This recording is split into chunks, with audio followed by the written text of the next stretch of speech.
Hi, എല്ലാവർക്കും ഞങ്ങളുടെ YouTube ചാനലിലേക്ക് വീണ്ടും സ്വാഗതം. ഇന്ന് നമ്മളിവിടെ ആക്കുന്നത് അടിപൊളിയായിട്ടുള്ള ഒരു പനിയാരത്തിൻ്റെ റെസിപ്പിയാണ് ഇഡലി മാവ് ഉപയോഗിച്ച്.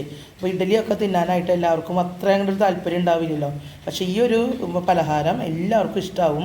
നമുക്ക് ബ്രേക്ക്ഫാസ്റ്റായിട്ട് കഴിക്കാനും അതുപോലെ തന്നെ സ്കൂളിലേക്ക് കുട്ടികൾക്ക് കൊടുത്തു വിടാനും ഓഫീസിലേക്ക് കൊടുത്തു വിടാനും ഒക്കെ പറ്റിയിട്ടുള്ള ഒരു ഉഗ്രനായിട്ടുള്ള റെസിപ്പിയാണ്. വളരെ സോഫ്റ്റ് ആയിട്ടുള്ള പനിയാരാണ്. അപ്പോൾ നമുക്ക് വേഗം തന്നെ നമ്മുടെ റെസിപ്പിയിലോട്ട് കടന്നാലോ. നമ്മുടെ ഈ പലഹാരം വളരെ സോഫ്റ്റാണ്. എത്ര ചെറിയ കുട്ടികൾക്ക് വേണമെങ്കിലും നമുക്ക് കൊടുക്കാൻ. കണ്ടോ, വളരെ സോഫ്റ്റായിട്ടുള്ള നല്ല സ്പോഞ്ചി ആയിട്ടുള്ള ഒരു പലഹാരമാണ്. അപ്പോൾ നമുക്ക് വേഗം തന്നെ എൻ്റെ റെസിപ്പിയിലോട്ട് കിടക്കാം. നമുക്ക് പണിയാരം ഉണ്ടാക്കാനായിട്ട് ആദ്യം തന്നെ കുറച്ച് ഇഡ്ഡലി മാവ് എടുക്കാം. അപ്പോൾ ഇഡ്ഡലിയൊക്കെ കുട്ടികൾക്ക് കഴിക്കാൻ വലിയ താല്പര്യമൊന്നും ഉണ്ടാവില്ലല്ലോ. ഇങ്ങനെ ഉണ്ടാക്കി കൊടുത്താൽ അവർ നല്ലപോലെ കഴിച്ചോളും.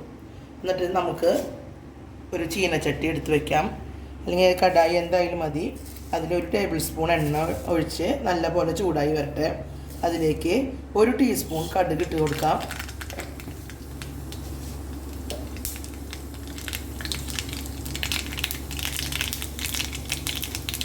കടുക് നന്നായി ഒന്ന് പൊട്ടി വരട്ടെ. നമ്മുടെ കടുകൊക്കെ നന്നായി പൊട്ടി വന്നിട്ടുണ്ട്. അതിലേക്ക് നമ്മൾ ഒരു ചെറിയ കഷ്ണം ഇഞ്ചി പൊടിയായിട്ട് അരിഞ്ഞതാണ്, അതുപോലെ ഒരു വലിയ പച്ചമുളക് അരിഞ്ഞത്, ഒരു വലിയ സവാള ചെറുതാക്കി അരിഞ്ഞത്, അതുപോലെ അല്പം കറിവേപ്പില, ഇത്രയും നമുക്കിതിലേക്ക് ചേർത്ത് കൊടുക്കാം. ഇത് നന്നായി ഒന്ന് വഴറ്റിയെടുക്കാം. നമുക്ക് വല്ലാണ്ട് ബ്രൗൺ കളറൊന്നും ആവണ്ട, സവാള നല്ല സോഫ്റ്റായിട്ട് വന്നാൽ മതി. ഇപ്പം നമ്മുടെ സവാള നല്ലപോലെ സോഫ്റ്റായി വന്നിട്ടുണ്ട്. ഈ സമയത്ത് നമ്മളിതിലേക്ക് ഒരു 1/4 ടീസ്പൂൺ കായംപൊടി ചേർത്ത് കൊടുക്കാം. 1/4 ടീസ്പൂൺ മാത്രം മതി, അധികം ആവണ്ട. ഇത് നല്ലപോലെ ഒന്നുകൂടിയും ഒന്ന് യോജിപ്പിച്ചെടുക്കാം നമുക്ക്. ഇനി നമുക്ക് സ്റ്റൗ ഓഫ് ചെയ്യാം. ഇനി ഇത് ഒരു നേരിയ ചൂടിൽ നമ്മുടെ ഇഡലി മാവിലേക്ക് നമുക്ക് ചേർത്ത് കൊടുക്കാം.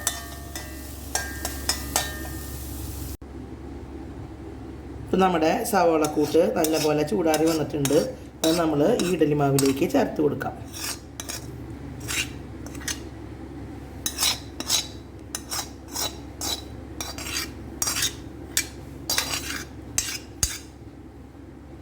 ഇത് നല്ലപോലെ നമുക്കൊന്ന് ഇളക്കി യോജിപ്പിക്കാം.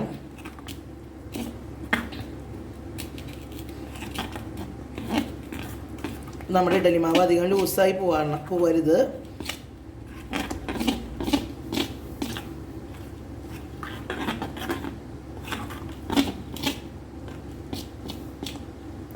അപ്പോൾ നമുക്കിതിലേക്ക് വേറെ ഉപ്പ് ചേർക്കേണ്ട ആവശ്യമില്ല. നമ്മൾ ഇഡലി മാവിൽ ഓൾറെഡി ഉപ്പുള്ളതാണ്. അപ്പോൾ അതുകൊണ്ട് ഇതിലേക്ക് വേറെ ഉപ്പ് നമ്മൾ ചേർക്കണില്ല. അപ്പോൾ നല്ലപോലെ ഇളക്കി മിക്സാക്കി വെച്ചിട്ടുണ്ട്. ഇനി നമ്മൾ ഒരു ഉണ്ണിയപ്പച്ചട്ടി സ്റ്റൗവിൽ വെച്ചിട്ടുണ്ട്. അത് നല്ലപോലെ ചൂടായിട്ട് വരട്ടെ. അതിലേക്ക് നമ്മൾ അല്പം നമ്മളൊന്ന് തുടച്ച് കൊടുക്കണേ ഉള്ളൂ കേട്ടോ, എണ്ണ തുടച്ച് കൊടുക്കണേ ഉള്ളൂ. അപ്പോൾ അതിലേക്ക് നമ്മൾ അല്പം വെളിച്ചെണ്ണ ചേർത്ത് കൊടുക്കുകയാണ്. നിങ്ങൾക്ക് നല്ലെണ്ണയാണ് താല്പര്യം എന്നുണ്ടെങ്കിൽ അതാണെങ്കിലും കുഴപ്പമില്ല കേട്ടോ. നല്ലെണ്ണയാകുമ്പോൾ ഒന്നുകൂടി രുചി ഉണ്ടാവും. അപ്പോൾ നമ്മൾ ഇത് എല്ലാ ഈ കുഴികളിലേക്കും ഒന്ന് സ്പ്രെഡ് ചെയ്ത് കൊടുക്കുക. അപ്പോൾ അല്ലാതെ ഒരുപാട് എണ്ണ ഇതിലേക്ക് ഒഴിച്ച് വെക്കേണ്ട ആവശ്യമില്ല. തീരെ എണ്ണയില്ലാതെ നമ്മൾ ഉണ്ടാക്കിയെടുക്കുന്നതാണ്. പെർഫെക്റ്റായിട്ട് നമുക്ക് കിട്ടും. അപ്പോൾ ഇത് നല്ല പോലെ ഒന്ന് എല്ലാ കുഴികളിലും നല്ല പോലെ ഒന്ന് തൂത്ത് കൊടുക്കുക എണ്ണ. നമ്മുടെ ഈ ചട്ടി ഒന്ന് നല്ല പോലെ ചൂടായി വരുന്നുണ്ട്.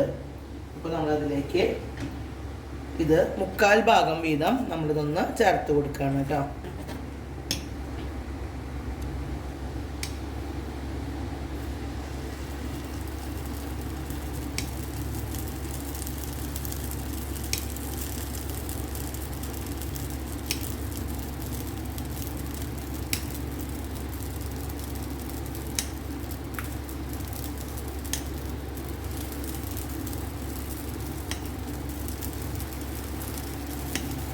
തീ നമുക്കൊരു ലോ ടു മീഡിയം ഫ്ലെയിമിൽ ഇട്ട് കൊടുത്താൽ മതി.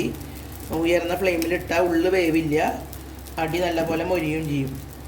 ഇതൊന്ന് നമുക്ക് ജസ്റ്റ് ഒന്ന് മൂടി വെച്ചിട്ട് ഒരു 3 മിനിറ്റ് നേരം ഒന്ന് വെച്ച് കൊടുക്കാം. ഇപ്പോൾ നമ്മൾ ഇത് മൂടി വെച്ചിട്ട് ഏകദേശം 3 മിനിറ്റ് ആയിട്ടുണ്ട്. അപ്പോൾ നമുക്കിതൊന്ന് മറിച്ചിട്ട് കൊടുക്കാം.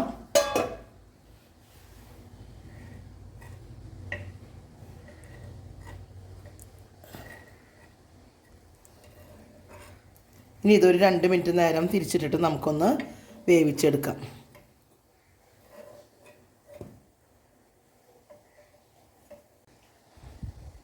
ഇപ്പോൾ നമ്മുടെ ഇത് നല്ല പോലെ വെന്ത് വന്നിട്ടുണ്ട്. 2 മിനിറ്റ് ഒക്കെ കഴിഞ്ഞു.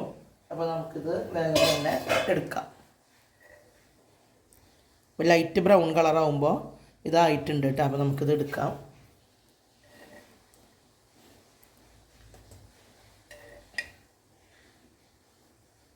ബാക്കിയുള്ളതും നമുക്കിതുപോലെ തന്നെ ശരിയാക്കി എടുക്കാം.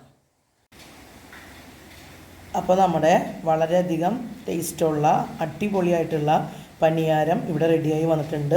നിങ്ങൾക്കെല്ലാവർക്കും എൻ്റെ വീഡിയോ ഇഷ്ടമായെന്ന് ഞാൻ കരുതുന്നു. ഇഷ്ടമായാൽ നിങ്ങളിത് ലൈക്ക് ചെയ്യണം, ഷെയർ ചെയ്യണം. അതുപോലെ ഞങ്ങളുടെ ചാനലിനെ നിങ്ങൾ സപ്പോർട്ട് ചെയ്യണം. അടുത്തൊരു ഉഗ്രൻ വീഡിയോയുമായി ഞങ്ങൾ ഉടനെ വരാം. ഓക്കേ.